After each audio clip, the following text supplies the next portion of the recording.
гэмтэргийн улмаас учирсан хохирол гэдэг нь эрүүгийн хуулийн тусгай ангид заасан гэмтэргийн улмаас хүний амь нас, эрүүл мэнд, эд хөрөнгө болон бусад эрх чөлөө, нийтийн болон үндэсний аюулгүй байдалд шууд учирсан үр дагаврыг гэмтэргийн улмаас учирсан хохирол гинэ. Ялагдагч нь гэмтэргийн улмаас учирсан хохирол нөхөн төлбөрийг сайн дураараа төлөх тухай хүсэлтийг хидийдж гарах хэрэгтэй бөгөөд уг хүсэлтийг хангах арга хэмжээг авч холбогдох баримтыг хэрэгт авсарна. Хохирлын мөнгийг хохирогч, түүний өмгөөлөгч, иргэний хэмжлэгч хүлээн авах боломжгүй бол шүүхийн тусгай дансанд байршуулна.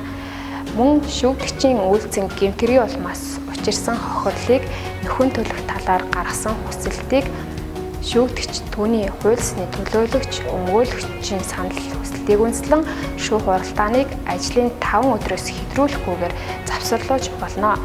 Ингэж завсарлуулсан тохиолдолд уг шийдвэрт завсарлах хугацааг зааж шүүх уралдааныг хизээ үргэлжлэн явуулахыг талуудад мэдэгдэж шүүгчийн захирамж гарна.